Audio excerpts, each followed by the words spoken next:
Okay, here we go. Part 3. We're going to be putting on the headlights and taillights because this car is going to get wheels spec'd out. So these wheels are not going to do. There's a couple options I'm looking at. Maybe some spacers, maybe some new hubs.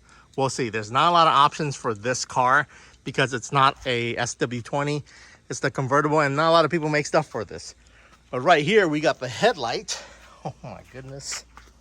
Look at this thing. This headlight looks so exotic. This is what kind of makes the car because it's running these custom headlights and then it's running Porsche taillights. So I'm working on these headlights right now. I've already drilled out this hole and this hole. Well, it only comes with 2 tabs, and these 2 holes is what you need to do. This one, I think there was a stock bolt there. I gotta find out which one that is, and that screws back on. The headlight wiring, we'll go through that later. Right now, I'm gonna show you what this looks like in the package. It comes pre-packaged like this, very nicely bubble taped. Cut on the bottom so that you don't scratch the lens. Okay, packaging off. Let's see what this looks like under. So it looks like I got some stuff under here. What's this? What is this? Oh, some kind of gasket tape. So I'm not sure what this is for yet. It might be the gasket for this right here. I'm guessing it's for around the headlight so that it doesn't fog up. But do I really want to put the gasket in? I've had headlights fog up on me before, and if I leave the gasket off, I can just simply clean it. I don't know. But I'm sure you're supposed to put the gasket in so that it kind of just makes that seal so it doesn't get water in it. Okay, so we'll do that later. I'm just going to mount this up for now. So it looks like they've already pre-wired this up for me to fit the stock prongs. So I just have to plug this in and the main light should work. I'm not sure about the blinker or what that thing is functioning for. I'm guessing it's for the fog lights, and then this signal thing. So these 2 are wired separately down here like this with this cord. So I have to figure out this kind of wiring, but I'm just gonna plug it in for now and just leave this hanging. Okay, look at this beautiful thing. So well crafted. It looks amazing. So this is gonna go here, and then you're gonna plug this into your main plug here. This is your turn signal, so I'm guessing you would wire this up to the turn signal thing there. Yeah, there's a bunch of lights. Okay, so once you're plugged in, you're gonna slide it onto it like this. I'm just gonna show you guys real quick here.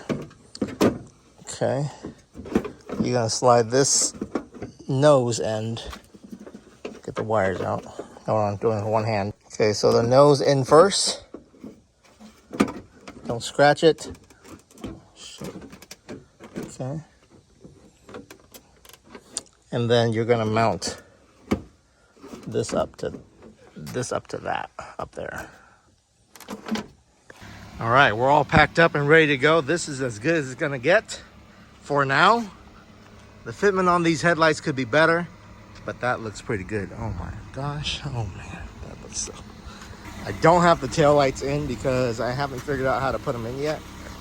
Maybe there's some cutting involved, but we're just gonna rock it on the streets with no tail light.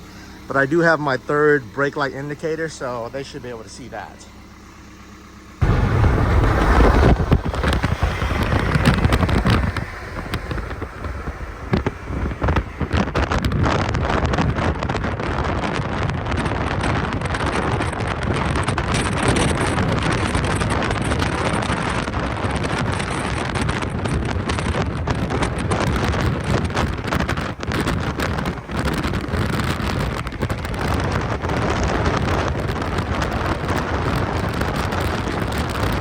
All right, we're here at the Tire King, the legend himself, and he's gonna figure out how to make this work.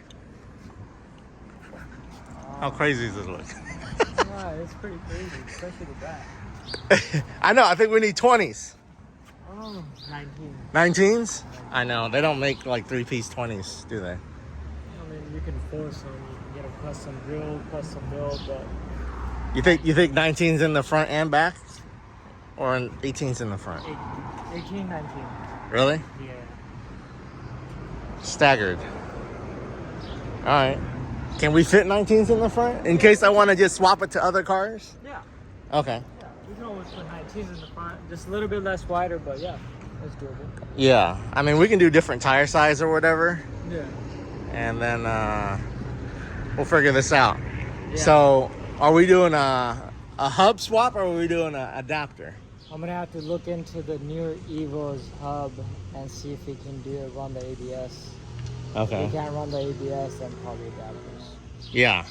So, so what I don't want to do is die in this car, right? So, they say, somebody in the comments, thank you, you said that Evo 3 hubs work, but you don't get ABS. And I've locked up a car before when someone slammed the brakes on me, and that thing just goes sliding. So you don't want to do that.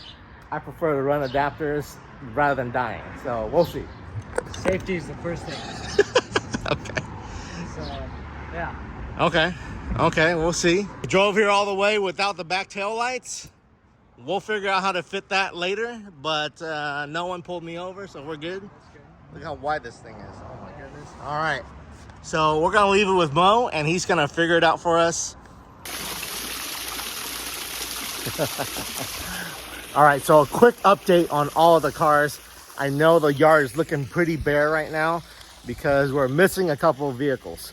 The red MR2, that is still at the shop. It broke down last August, and I'm paying somebody to K-swap that thing, but they're just taking their sweet ass time. So it's a little frustrating, especially on this one where I've already paid for all the stuff to be done and it's just not happening because they're too busy. I'll give you a little clip right here of the red MR2 and the status update on that one and where it's at right now. All right, here it is. This is the motor. What we got here, Rich? It's a K-Series. K-Series, oh, K24? K24 RBB-2. Out of a what? So I believe that is out of an Acura RSX. Oh, okay. RSX Type S? No. The A2 is out of the Type S, but this is the RBB. So the RBB cylinder, RBB2 cylinder head. Yeah, it has a bunch of. It's got bigger ports. The cylinder head design is better in general. How much horsepower does it push? I believe the K24 RBB, it makes tons of torque, and that's why a lot of people like them. But these aren't faster than the RSX, right? Type S? Not necessarily. I think they make more torque. Give me a second. So this is the K24A you see right there. So Rich, why is this better than, let's say we get one from like the US? Whatever people normally swap. This is like K20s. They're just standard K20s. So you have, first of all, you have more displacement, and this is a higher compression because it's a Japanese motor, so it's 10.5 to 1. Okay. You have the RBB intake, so you have the bigger port runners on the intake manifold. Okay. So naturally, these things make a lot of torque. They make more torque than they do horsepower, and you know, some mild upgrades, even like a E85 tune. Right. You know, NA, you can get them to make, I want to say, and I may be stretching it, but like maybe 220. 220? Yeah. Okay. But these are good to like turbo later? They'll take boost all day. Okay. Yeah. And that's why we want it. 7-8 pounds of boost on this engine with some good fuel. Do these have the capacity to do 1,000 horsepower? They do have the capacity to do 1,000 horsepower if they're built right. Yeah. What's the booster boys using? I mean, you're talking about a sleeved engine. You know. But I mean, the base engine of what are they doing on their MR2s? It's a K24 motor. Oh, okay. Yeah. So just like this. It's a K24A. It's very identical. Oh, okay. Yeah, they're all in the same family. The internals is what mainly changes. But the reason why we want these is because they're like they have strong internals. The internals factory are decent. Yeah. They're just you buy them for the displacement and the packaging that they come in. Okay. You know, these things have a lot of potential. Parts are readily available for them. I mean, it's a Honda. Come on. Yeah. It's pretty reliable. This is pretty damn reliable then. Yeah, it's pretty reliable. Okay. So. All right. Is this a better option than if we were just do a 3S GTE swap? 100%. Why is it better than a 3S GTE? You know, because the 3S GTE, the parts aren't as readily available, I feel like. Yeah. And you know, there's just more potential. It's a newer generation motor. Okay. So the design and everything far exceeds the 3S GTE. Yeah. So if you put the same dollar figure into this as you put a 3S GTE, yeah, I think pound for pound, this has more potential. Okay. For sure. All right, let's do this. He's gonna put it in at some point, and then we're gonna get the red MR2 back running. All right, I don't think anyone's here. I'm not about to call him. I'll call him Monday, see what's going on. But here's the MR2. Maybe it's unlocked. No. Looking into the motor is still in this car. I see, you know, you can see the old, it's kind of hard to see in there, but definitely not a K series in there when I look through the cracks. So 6 months, no, August to April, I don't know, 7-8 months or so. Still the way it was when I came in. Still broken. No motor. At least she looks sick though. Updated line is in. We pulled all the tubes and all the hoses out, and we got the new ones, but it's got to be redone. They're bad. Oh yeah, it's 1991. Yeah. The engine's prepped and ready to go. Sweet. So it's chilling. So this is the motor here. Yeah, this is the motor. New valve cover gasket.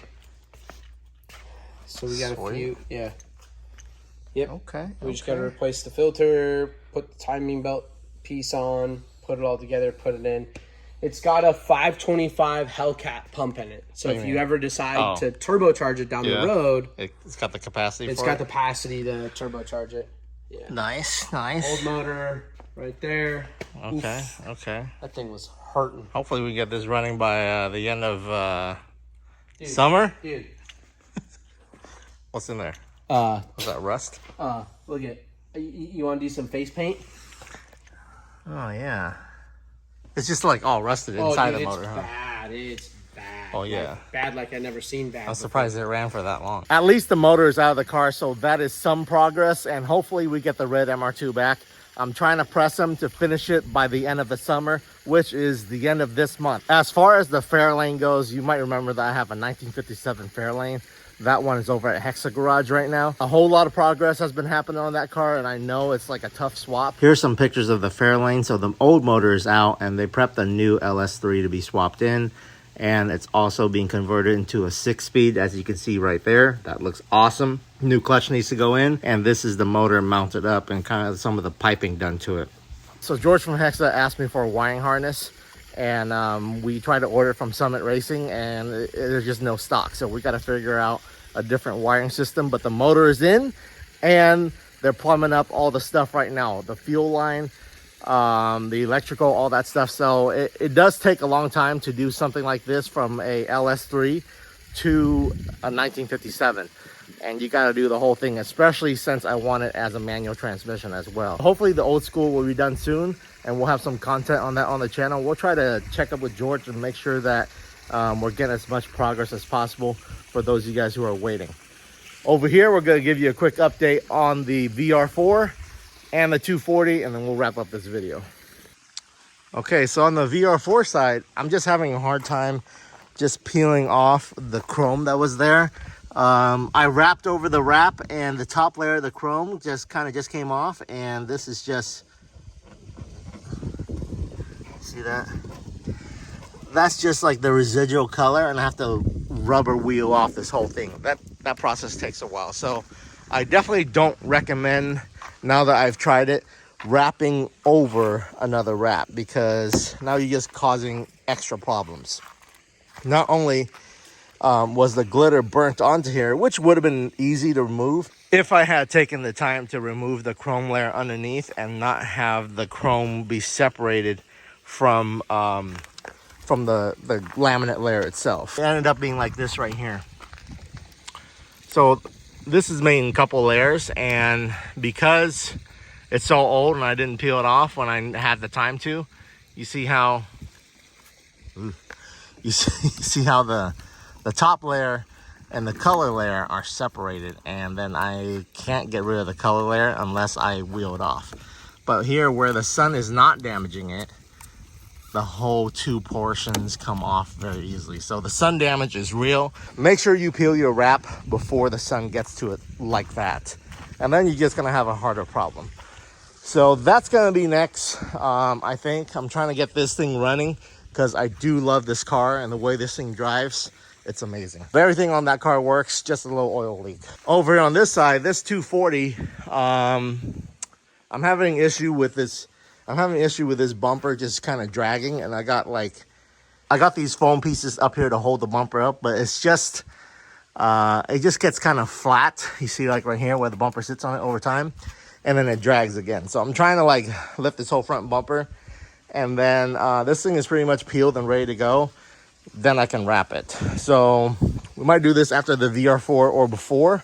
I'm not sure. I do have to fix this crack right here before I can wrap it, and just like the trunk area is left.